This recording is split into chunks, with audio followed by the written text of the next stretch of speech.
Favoritism in a shop is driving workers away. You ever worked in a shop where it felt like not everyone was being treated the same?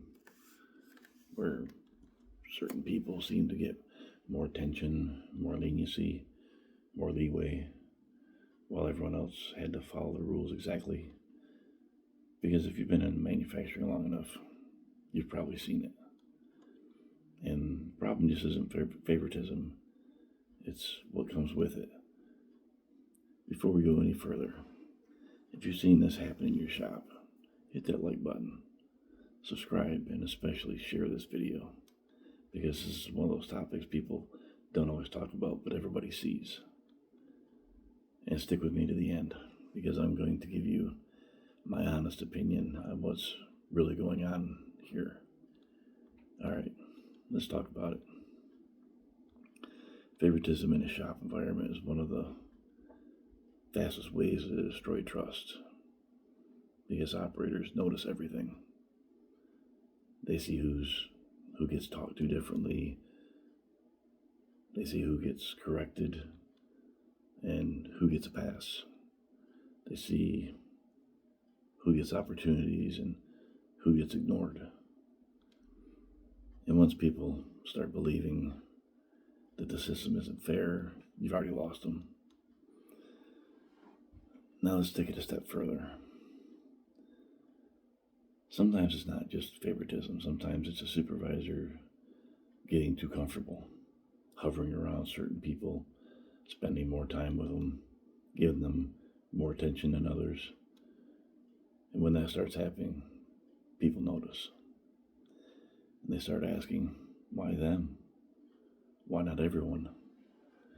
What's really going on? Now here's where it becomes a real problem. When leadership crosses professional boundaries. And I've seen these situations where supervisors insert themselves into conversations, situations, even places where they shouldn't be. And once that line gets crossed, you don't have just a leadership issue. You have a serious professionalism issue. Because no employee, no matter who they are, should feel uncomfortable at work because of how leadership behaves. That goes for everyone. Now let's talk about the other side of this, where when supervisors start listening more to certain people and less to others. Not based on performance, not based on experience, but based on preference. That's where the resentment builds. Because people doing the work, the ones showing up every day, they start feeling ignored. And when good operators feel ignored, they don't usually complain. They leave. I've got an episode I've already done on this. Check it out. And that's why a lot of shops don't understand. You don't always don't always lose people because of pay. You lose them because of how they're treated. Now here's the part that needs to be said clearly. It's not about men versus women. This is not one group versus another. This is about leadership. Because a good leader treats everyone the same, in the same level of professionalism and respect. They don't play favorites. They don't cross lines. They don't create situations where people feel uncomfortable or overlooked. They set a standard, and they hold everyone, including themselves, to that standard. But when that doesn't happen, the culture starts to break, slowly at first, then all at once. People stop trusting their leadership and stop caring so much. And eventually, they start looking for a way out. I told you at the beginning I'd give you my honest opinion, so here it is.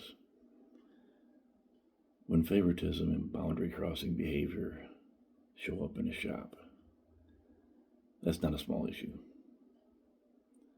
that's a leadership failure, because leadership sets the tone, and if the tone is unprofessional, everything that follows will be too. So if you're in a leadership position, you have to ask yourself something. Are you training everyone fairly or treating everyone fairly? Are you maintaining professional boundaries? Are you following someone into the bathroom? Or are you creating an environment where people feel like they don't matter? Because the answer to that question is going to determine whether the shop keeps good people or keeps losing them. Now I want to hear from you. Have you seen this happen in the shop? Is it happening in your shop currently? You don't have to name names. But have you seen favoritism or unprofessional behavior from leadership? Drop it in the comments, because this conversation needs to happen more. And if this hits home, don't forget to like, subscribe, share. Even hit that little notification bell so you know when my next video comes out, because there's 2 more similar to this, but not a series. And until then, I'll see you in the next one.